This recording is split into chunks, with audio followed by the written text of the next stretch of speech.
اکثر و بیشتر سننے میں یہ بات آتی ہے کہ ہماری دعائیں قبول نہیں ہوتی۔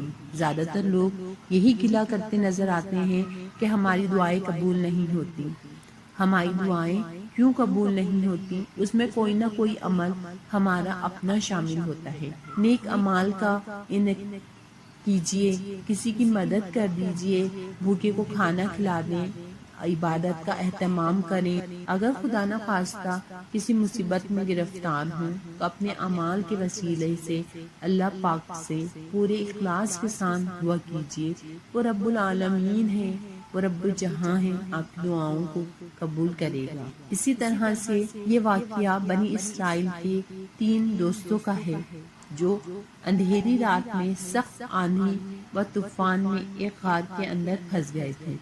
یہ تینوں دوست ایک غار میں پناہ لی۔ انہوں نے اچانک پہاڑ کی ایک چٹان پھسل کر غار کے منہ پر آ پڑی۔ غار مکمل طور پر بند ہو گیا۔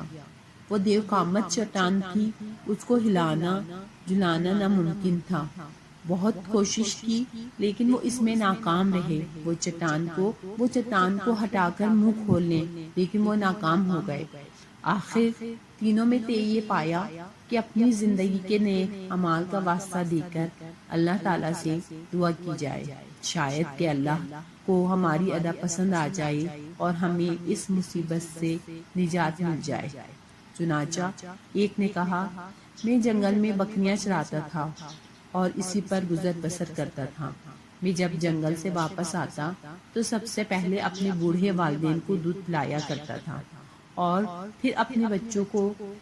ایک دن میں گھر دیر سے آیا تو ماں باپ سو چکے تھے، بچے جاگ رہے تھے اور بھوکے تھے، لیکن میں نے یہ ہرگز گوارا نہ کیا کہ والدین سے پہلے اپنے بال بچوں کو پلاؤں، اور یہ بھی گوارا نہ کیا کہ والدین کو اٹھا کر ان کی نیند، ان کے آرام میں خلل ڈالوں۔ چنانچہ میں رات بھر دودھ کا پیالہ لیے ان کے سرہانے کھڑا رہا۔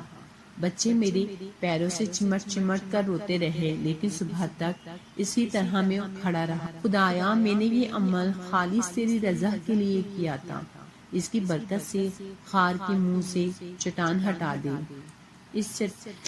اور چٹان اتنی سرخی کہ آسمان نظر آنے لگ گیا۔ اب دوسرے دوست کی باری تھی۔ دوسرے دوست نے اللہ کی بارگاہ میں کہا، میں نے کچھ مزدوروں سے کام لیا اور سب کو مزدوری دے دی، لیکن ایک شخص اپنی مزدوری چھوڑ کر چلا گیا۔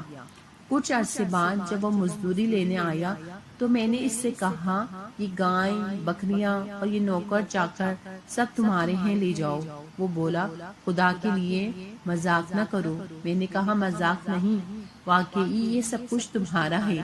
تم جو رقم چھوڑ کر گئے تھے میں نے اس کو کاروبار میں لگایا، خدا نے اس میں اتنی برکت ڈال دی اور جو کچھ تم دیکھ رہے ہو سب اسی سے حاصل ہوا ہے، یہ تم اطمینان کے ساتھ لے جاؤ، سب کچھ تمہارا ہے۔ وہ شخص سب کچھ لے کر چلا گیا۔ خدایا، یہ میں نے محض تیری رضا و خوشنودی کے لیے کیا، تو اس کی برکت سے غار کے منہ سے چٹان دور فرما دے۔ خدا کے کرم سے چٹان اور ہٹ گئی۔ پھر تیسرے دوست کی باری آئی۔ تیسرے شخص نے کہا، اے اللہ، تو جانتا ہے کہ میری ایک چچا زاد تھی جو مجھے سب سے زیادہ محبوب تھی۔ میں نے ایک دفعہ اس سے اپنی خواہش کو پورا کرنا چاہا مگر اس نے انکار کر دیا، لیکن اس شرط پر کہ میں اسے 100 دینار دوں۔ میں نے مطلوبہ رقم حاصل کرنے کے لیے کوشش کی تو وہ مجھے مل گئی۔ چنانچہ میں اس کے پاس آیا، وہ رقم اس کے حوالے کر دی۔ اس نے خود کو میرے حوالے کر دیا۔ جب میں اس کے پاس بیٹھ گیا تو کہنے لگی، اللہ سے ڈرو اور اس مہر کو ناحق نہ توڑ۔ میں یہ سنتے ہی اٹھ کھڑا ہوا اور 100 دینار بھی واپس نہ لیے۔ اے اللہ، اگر تو جانتا ہے کہ میں نے یہ کام تیرے خلاف، تیرے خوف اور تیری رضا کی وجہ سے کیا تھا تو ہماری مشکل آسان کر دے۔